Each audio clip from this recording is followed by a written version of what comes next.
Salut tout le monde, on se retrouve aujourd'hui pour un nouveau tuto et on va continuer la série de chez Vice Versa avec ce petit personnage qui s'appelle Colère.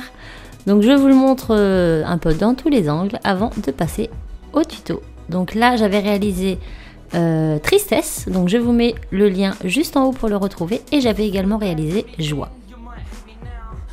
Donc j'ai utilisé de la pâte cernite rouge ainsi que de la pâte cernite blanc porcelaine et de la fimo noire, mais vous pouvez utiliser de la fimo dans ces couleurs, ce sera pareil. Des outils de modelage, cutter, scalpel, rouleau, emporte-pièce rond, de la colle et une petite perle rouge ainsi que du vernis fimo. Donc tout d'abord je vais constituer la tête et la moitié du corps de mon personnage. Donc pour cela je prends une bonne boule de rouge et je vais essayer de réaliser un carré mais avec les bords un peu arrondis. Une fois que c'est fait, je vais venir avec un outil pointu. Là j'ai utilisé celui-là, mais vous pouvez prendre un cure-dent, ça fera l'affaire. Et on va venir réaliser donc le haut de sa tête pour faire un peu l'expression de colère. Et ensuite avec un outil plat, je vais venir aplatir un petit peu parce qu'il est quand même assez cubique et je ne veux pas que ça s'arrondisse de trop. Donc je fais ça à l'aide de mes mains tout simplement. Maintenant avec un petit dotting tool ou un outil bout, je vais venir légèrement creuser mes yeux pour faciliter l'insertion des pupilles tout à l'heure. Donc je dessine grossièrement mes yeux, donc avec un air plutôt méchant puisque colère est en colère. Ensuite je viens prendre une petite boule de pâte bleue que j'écrase et je viens couper le haut de cette petite boule. Et je vais venir l'insérer dans l'emplacement adéquat. Ensuite avec un dotting tool, hop, j'aplatis. Et je fais pareil avec l'autre œil.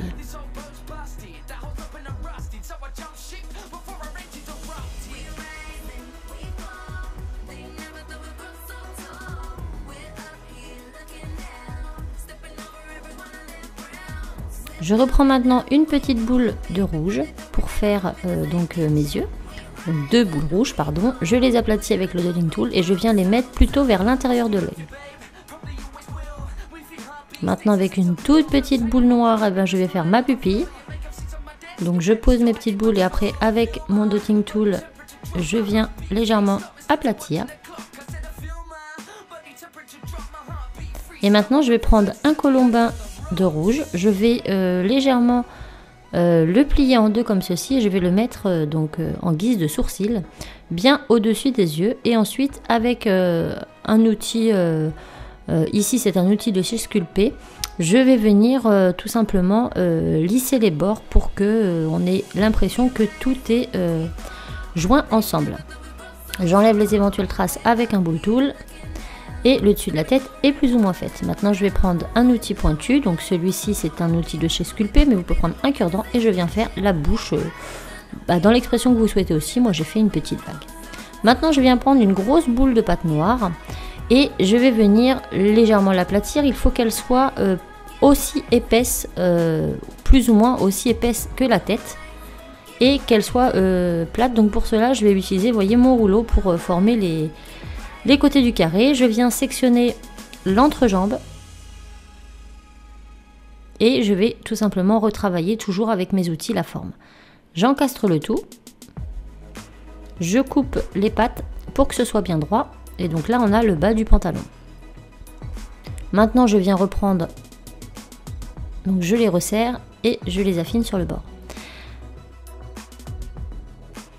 Maintenant je reprends deux boules noires, que je vais venir, donc une grosse boule noire que je viens couper en deux pour avoir les mêmes proportions. Ensuite je reforme deux boules que j'aplatis et que je vais mettre sous la base de mon pantalon pour former les pieds.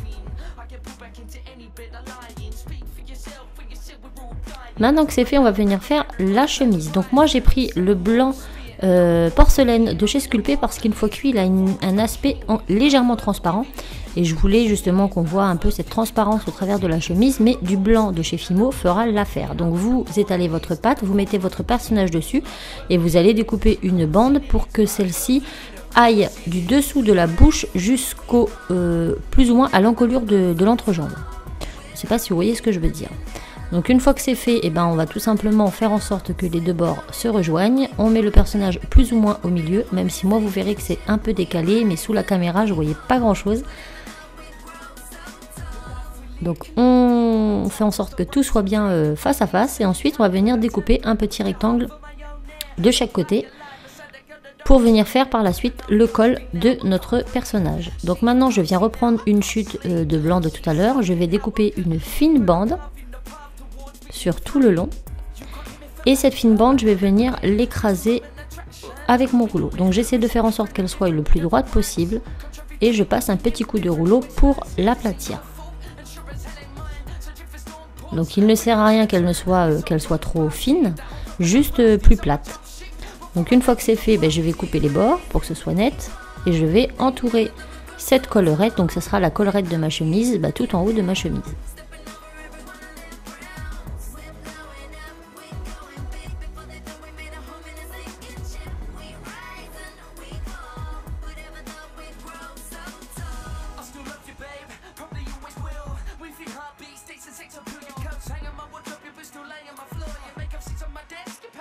Donc une fois qu'on a fait le tour, on vient couper l'excédent. Donc là j'ai mis mes gants, puisque beaucoup vont me poser la question tout simplement parce que je suis passée d'une couleur rouge et noire à du blanc. Donc si vous voulez que votre blanc reste blanc, prévoyez les gants. Donc on obtient ceci. Maintenant je vais venir faire les petits triangles de ma collerette. Donc toujours dans ma chute, je viens découper 2 triangles. Je viens légèrement l'aplatir et si nécessaire, je recoupe les bords pour que ce soit bien droit. Et ensuite, je vais poser donc cette petite collerette, une à gauche, et j'en fais une autre pour la droite.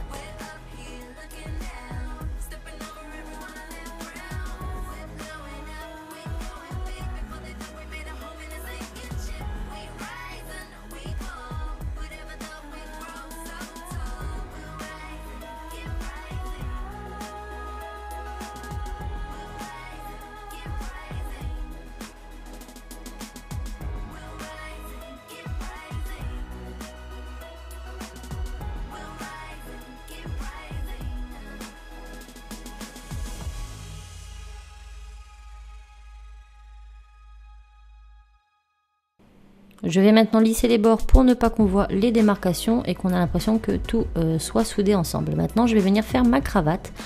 Donc moi, j'ai pris du blanc et du noir, tout simplement. J'ai légèrement mélangé pour obtenir un marbré. Lorsque j'ai mon marbré, je forme un boudin et on obtient donc ceci. Je l'étale et voilà, ma petite cravate sera presque faite. Donc là, c'est pour le dessin. Donc une fois que c'est fait, je viens tailler les bords. Je viens former un triangle sur la pointe et je vais poser ma cravate et là je la raccourcis parce qu'elle est beaucoup trop longue. Donc le plus difficile c'est de la poser. Donc une fois qu'elle est posée, si j'y arrive, hop, j'appuie légèrement dessus pour la fixer. Maintenant je vais venir prendre un petit morceau, je fais un petit triangle et je le pose à la base de ma cravate. Donc toujours le même problème. Pour la poser, c'est toujours très délicat. Je soude le tout avec un dotting tool. Et maintenant, on va venir faire les bras. Donc pour les bras, je forme un long colombin assez épais. Et je viens affiner les pointes. Je le coupe en deux. Maintenant, je taille à la même hauteur. Et je vérifie sur mon personnage. Maintenant, je vais venir reprendre un peu de blanc. Donc là, j'arrondis les bords au niveau des épaules pour ne pas que ce soit droit mais arrondi. Je viens prendre ma plaque de blanc, donc toujours mes restes de tout à l'heure, et je vais venir englober un quart de mon boudin pour venir faire les manchettes. Je soude le tout et ensuite je vais venir légèrement écraser pour venir faire le haut. Et je fais mes 2 bras. Donc là on remarque que mes bras sont beaucoup trop grands, donc pas de problème, je l'enlève, je coupe. Je fais pareil avec le deuxième pour avoir les mêmes bras. Et je viens légèrement affiner les bords. Et voilà tout simplement comment raccourcir les bras de notre petite marionnette, notre petit pantin ou notre petit personnage. Donc une fois que c'est fait, je les replace. Et notre personnage est terminé. Donc maintenant je vais venir enfoncer une petite tige que je vais retirer par la suite. Mais c'est juste pour la cuisson. Et je vais venir remodeler un petit peu la tête pour qu'elle soit assez carrée quand même. Maintenant je viens faire ma base, donc je reprends du rouge, pardon, je vais y arriver. Je marque à l'emporte-pièce pour avoir juste une marque. Maintenant je prends du noir que j'étale très finement. Donc là, c'était pour le socle parce que je voulais donner un effet rayé, mais vous pouvez laisser le socle de la couleur de votre choix. Ensuite, je fais plein de petites bandes et je vais venir mettre ces bandes sur ma plaque. Donc je les écarte de quelques centimètres à chaque fois, enfin quelques millimètres parce que là, pour le coup, c'est très petit. Hop, lorsque je les ai toutes mises, je vais venir prendre un petit sachet en plastique et je vais venir tout étaler. On obtient donc ceci. Maintenant, l'emporte-pièce et on découpe. Et voilà ce que l'on obtient. Donc j'affine les bords. Et pareil, je vais venir insérer un petit clou à l'intérieur pour la cuisson. Et voilà, c'est cuit. Donc une fois que c'est cuit, je retire tout simplement mes clous. Et je vais venir insérer une tige à tête plate pour pouvoir l'incurver dans le personnage. Une fois que mon personnage tient bien, et ben je vais venir mettre une pointe de colle dans le personnage pour pouvoir bien fixer la base.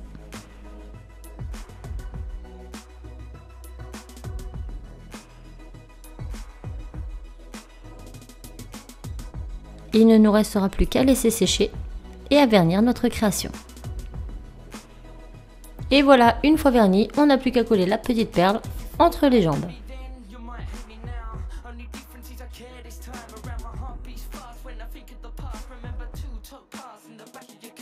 Et mon petit collier est terminé, donc j'espère vraiment qu'il vous aura plu. Moi je vous fais tout plein de bisous et je vous dis à très vite dans une autre vidéo. Ciao!